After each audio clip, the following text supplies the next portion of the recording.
पैसो भी ना है रोज़गार भी ना है छा कजे कपड़ा है तो मुझे लगे तो पुलिस वारा था कंहिंखे ॾियां पासो चवां तो मैं पुलिस वारो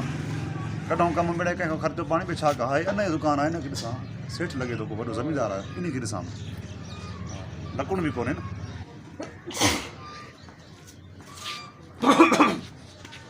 हाँ हाँ अचे तो न जेतो के चए में मिक्स करे मक्का अचे तो ओ मामा हाँ हाँ गाड़ी तुझी आहे बाबा हाँ हेलो सेठ ज़मींदार है हाँ हाँ हेलो अचे ॾिसे न फोन ते ॻाल्हायां अरे रात के चवां तो हेॾे हेॾे ॿुध तो नाहे फोन बंद जॾहिं तोखे चयो आहे न मां सम्झे कहिड़ी ॻाल्हि तो तूं हेॾे कर ॿ मिंट फोन मां मिक्स करणो आहे हिन में बाबा जीअं तोखे चयो सम्झे नथो हिकु ॻाल्हि सम्झो छो न ॻाल्हि खे अरे हेॾे ॾिसे नथो समाया के फोन ते ॻाल्हायां हाँ बंद कर तोखे चयो मग में इहो कमु करणो आहे त पोइ हाणे जॾहिं पकड़ में न छा कंदे बाक़ी तूं बंद कर ॿुधाए थो न तोखे जॾहिं सम्झायां थो ॻाल्हि कर सम्झ न बंद कर बंद थी छा मसलो ना आहे ना तो समाया के ॾिसे नथो तूं केरु आहे ॾिसणी आहे तूं केरु आहे पुलिस वारो पुलिस वारो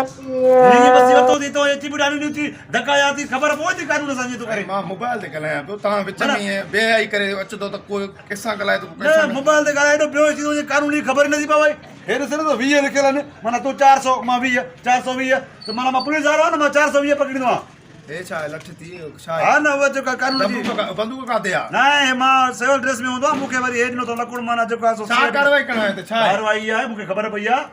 तूं जेको आहे हिते जेको आहे अहिड़ी हेठो साड़ी विझी मथां सुपर जो मथे कड़ा विझी करे बाजका सिलाई करे बिजू करे खपाए थो पियो अलाए घणो रेट कमायो थी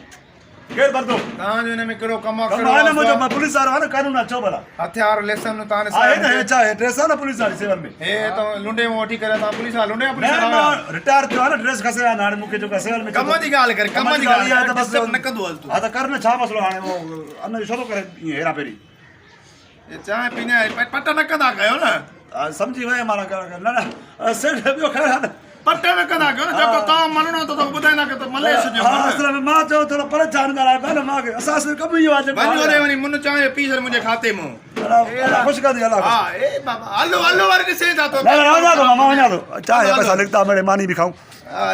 दोस्तों जेकर तव्हांखे असांजो हीउ वीडियो पसंदि आयो आहे त असांजे यूट्यूब चैनल शबीर इंडिया खे सब्सक्राइब कयो ऐं असांजे वीडियो खे कमेंट ऐं लाइक ज़रूरु कयो महिरबानी।